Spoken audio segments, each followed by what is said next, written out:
Martin Keown's with us at the moment, though. We're chatting about his autobiography, On the Edge. And one of the things you talk about, Martin, in the book is you're not keen on having the mickey taken out of you as a player. And even in training, you said you'd accept maybe one or possibly two stepovers, but that was your limit. And I saw that in a game once, I remember. Unless my memory lets me down.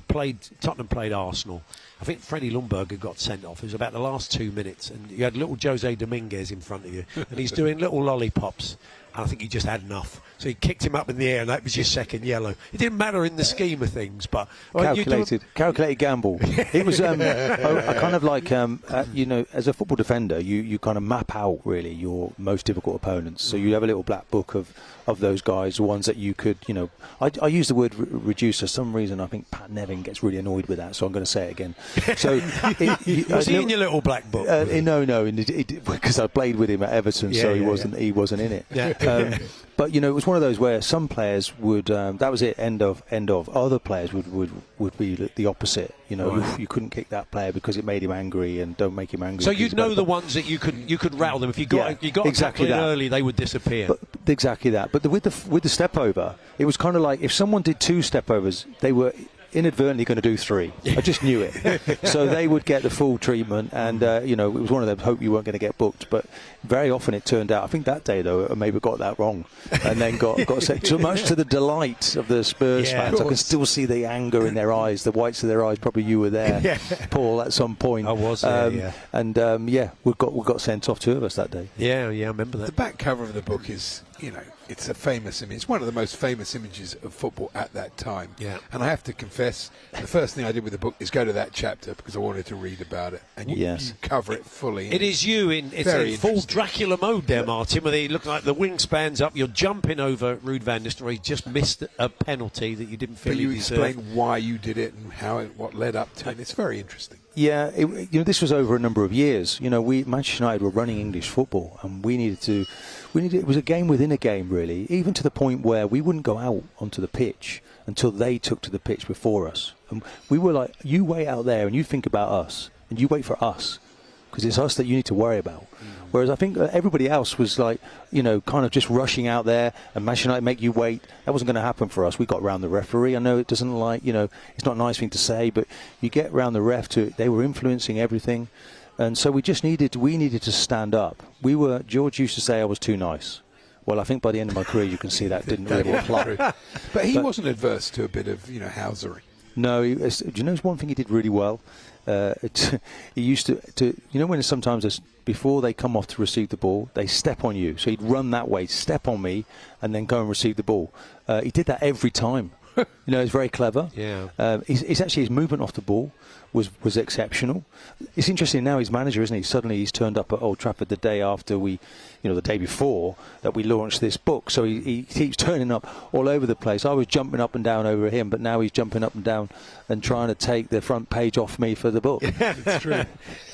Do you feel sometimes that people remember you like that? I listened to a conversation you had with Chris Sutton for the Mail, and Chris sort of says Martin was a bit of a thug. He does qualify. He does use that term though, but. You could play. You started life as a kid as a striker. You converted to a central defender. So you could play a bit. Some of the dark arts, some of that was just occasional player that I would test. Vialli was a player, God rest his soul. What a gentleman, what a fantastic man. And I remember actually, I thought I'd give him a little pinch once, just on the side there, and he went to elbow me. That was the first reaction, and then he stopped himself in mid-throw and just went, no, I'm not going to. And I thought it was really controlled. I thought, well, there's no point in doing that again, So it worked with some players and not with others. Someone did it to me. I think it was an Italian player. I think Nesta as well. I took his headband off one day. They were supposed to be really good markers. I had a little thing with the Italian defenders. I didn't think the English defenders got nearly enough respect. I actually probably could have gone out to Italy and done all right. Yeah. Des Walker went out, but I think I was probably a bit more suited. And was there an option, away from Martin? There was noise being made, but I didn't really feel I wanted to head off to Italy. Talk of being the teams were, the players were in hotels every night of the week. I don't know if that was to scaremongering or whether it was just talk about their professionalism. There never really was. But I prefer to be at home with my long-standing wife, who I went to school with and is still married to this day. Wonderful. You played a staggering 800 games in all, which is amazing. Nice round number, yeah. Yeah, it is. And you played from 84 to 2005, which strikes me that 92, was it when the Premier League came in? Yeah. You straddled both eras. That's really, right. Which is very unique and interesting viewpoint. Yeah, the game changed. You know, there's a lot about... I mean, I haven't brought alcohol up because it's a topic that, you know, Tony Adams and Paul Merson, that they suffered with. And I was in the dressing room actually, you know, not really a part of the gang. Yeah. Because I didn't have a drink in hand. And so by the time I actually finished, it was like you were in the minority if you did drink, and I was much happier in that world. I hung around for a lot longer. I was the 7th oldest outfield player to play for England. But why wasn't I playing before I was 26? I think it was... I gave off that kind of aura of like he can't be stable. Look at him. He's been at Arsenal. He's been at Villa. He's been at Everton, and he's only 23 years of age. So and in amongst all of that, Jack Charlton in 1990, arguably the Irish central defenders were even better than the England ones. Was trying to get me in his squad to try and get that reverse, that decision. Yeah. And that never came to pass. But you know, it could have been that I played for Ireland. I was as much Irish guys as I was English, in all honesty. Well, it was interesting. You also talk about that as a kid, you know, knowing about your Irishness. It was during the Troubles and the IRA bombings in this country. Yeah. And your dad and your family and discrimination that we felt suffered. a bit of that, well, we had a corner shop, and it was a kind of a mini supermarket, grocers, and people were coming in. People stopped coming in, boycotted the shop. I think there was a lot of fear in the early 70s. You think what people were up against. They didn't, you know, I heard an Irish accent. So it kind of, we were part of the church, the Catholic Church, which was just down the road, and that became sort of a place of safety, I suppose. The Irish were being discriminated against. And in the street, I was being called Irish so-and-so, which was all a bit odd. I still bump into people now who say, we thought you were Irish. You ended up playing for England. But we didn't really belong. When we went to Ireland, we were sort of seen as plastic paddies. And in England, we were seen as Irish. So it was all a bit odd. My father embraced, though, look, son, I've taken the benefits of this country. You're English. And start thinking like you're English.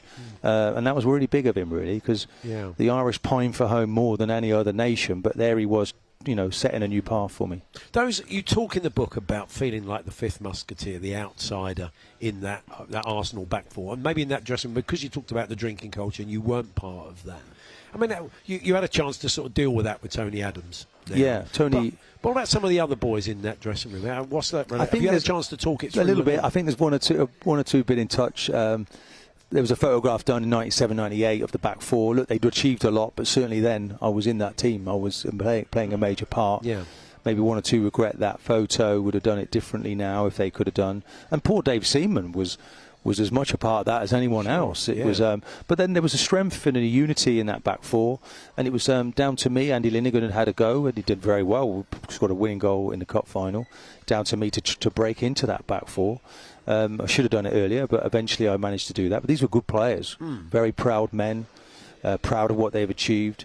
You know, Nigel Winterburn was like a Jack Russell, wasn't he, as a left back? There was Lee Dixon, right back. I never even had to look over my shoulder. He commentated, you know, he started commentary, by the way, when he was a player. Yeah. And then alongside Tony, who I'd been, you know, we played together in the youth team. We trained at the, 14, 15 years of age. But, you know, there's a story within the story there that eventually, 97, 98, we play 14 games into the season and get 12 clean sheets. And that's when that youth team partnership finally comes to fruition. And that's when I start picking up trophies. Yeah. What about this habit that you had of soaking in the bath after a match? It's quite a mad thing. Do you know, it's funny because everything seemed to happen and evolve around the bath. So we decided, I was watching senior players, the ones that had the long careers, like Pat Jennings. By the way, if you've ever met Pat Jennings, he's Mr. Gentleman. Now than when he played. He's an incredible guy, lovely, really nice guy. In fact, when he said to me once, I made a block in a game, and I made me feel 10 foot tall because if Pat's saying that's a great block, it has to be a great block. These guys had long careers, and there they were in no rush after, and I thought, I'm going to have to do this. So I did. But in the bath, you could hear the fans go past. In those days, the windows onto Avenel Road, and I just felt, this is happy days. This is when I've climbed a mountain here. I mean, I'm going to enjoy this, take it all in. I'd come out of the dressing room and everyone was gone. And my father was going berserk. Well, you ever come out, you know? and I eventually, we'd get out of London. It felt like we were trapped. You couldn't get out of the ground. It was so tight, wasn't it? All the fans clamouring all over you. But beautiful place, Highbury. It poses good memories for me. And some good descriptions in the book. We all know about how Arsene Wenger changed the culture of English football in the way that, but you describe the dietary things and all the things which you poured into, didn't you? Well, I've seen a lot of things written. I've lent a lot of stuff to people, and I thought, well, look, I'm going to give more information here. Let's do the whole lot. It was revolutionary. Lots of teams now do it. For instance, I was getting cramp in every game, and then suddenly the boss said, "Hold on, we'll do a blood test, and you're anemic." Hold on, what do you mean you're anemic? You're playing top-level football, so iron tablets, vitamin C, zinc tablets, and then I couldn't stop running. I felt really like Superman. It was like, well, no one had ever checked. It's unprofessional looking back, but now, of course, these things are done at every club. Was there resistance to that? I've spoken to sort of Wrighty and one or two other players of that sort of era when he came in, and it was quite a shock to the system. But, I mean, you and Wrighty and others will flourish within that. But I have a picture in my mind of Dennis Bergkamp, playing imaginary darts with the tablets and trying to hit the top bin, And Dennis, come on, you non-believer.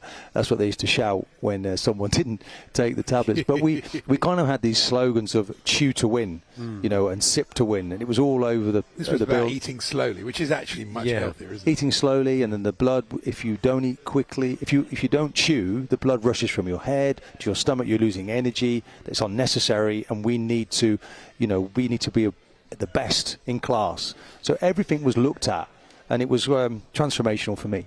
Wow, yeah. But, I mean, positive for the club, positive for you, positive for all the players of that sort of era. Yeah, so, but, you look back through that, and there was lots of years without trophies, lots of years without winning. And I think a lesser group might have crumbled, because Manchester had to watch Manchester United pick up a lot of trophies, by the way. And we came roaring back in 2002, to get back to the top level again and win another double. So there were some big characters. You don't do that without character. It's not all plain sailing, but when you get there it tastes maybe a little bit sweeter. What about getting into the media, which obviously you're with us on talkSPORT, and it culminated really for I've been trying to get out of the media since I got in.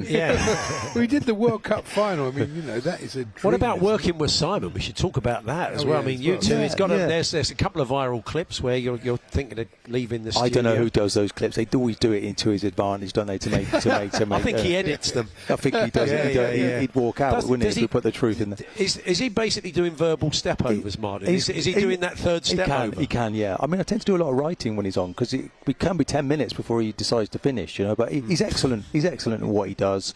I think his bark is bigger than his bite. I think behind the scenes, actually, I think he's not a bad guy. No, and he's very professional. He understands. He sees everything. I walked in there today to say a quick hello, and there he was. He saw me. What are you doing in here? Almost, So he's running the show now. But I make sure he doesn't when I'm on it. Does he push your buttons? It sounds like he does. No, not really. If I'm passionate about a topic, it's not because of Simon. It's because I genuinely feel that way. I don't go in. It's not a Punch and Judy show for me. It's if I'm emotional or passionate about something, it's best. Of course, if we're talking about financial situations, then he's probably best in class. Until we get a few experts in that put him in his shade, which is always very enlightening. Has Jim White ever not called you Arsene Invincible Martin Keown? It's funny, isn't it? He gets a pound every time. Martin gives him a quid every time he says it. No, Jim's good actually. He was joining the camp of Simon Jordan far too much, and he got scolded a little bit. So now he kind of answers. He asks the questions. He's gone back into that presenting mode again. Yeah. So you're going to be doing some signings and stuff. You're doing some stuff at Arsenal, or? Yeah, but there's all sorts of stuff going on with podcasts. So Gary Lineker podcast we did earlier today should be coming out tomorrow. So lots of Rio Ferdinand, Peter Crouch. So all these guys, former players. I've been apologising to the world of football since I've finished, because I was a bit of an angry man on the pitch, and maybe a slightly different one. What was Gary like then? If you maybe pinched him or gave him a can't even remember. There's a picture of you and him in the book. Yeah, that's right. I do remember kicking Gary once actually, and he went down. Well, actually, I didn't. I won the ball fairly, and then Gary he dived over, and I said, "Look, what are you doing? You dived. And it was like, because it was Gary, it was like royalty. Yeah. You weren't allowed to touch Gary, do you know? But wonderful player, great at what he does. Incredible now, 25 years at the BBC in another role. Just keeps reinventing himself. And he's obviously, like yourselves, guys, he's up there with the best of them. Oh, yeah, we're still getting away with it somehow. How long have you been doing this? Well, we'll be our 25th year of doing this. There you show are. You started the same as Gary, so there you go. Paul Hawksbee and Andy Jacobs, Monday to Friday afternoons 1 till 4 on AM, on DAB, via the talkSPORT app and on your smart speaker. talkSPORT.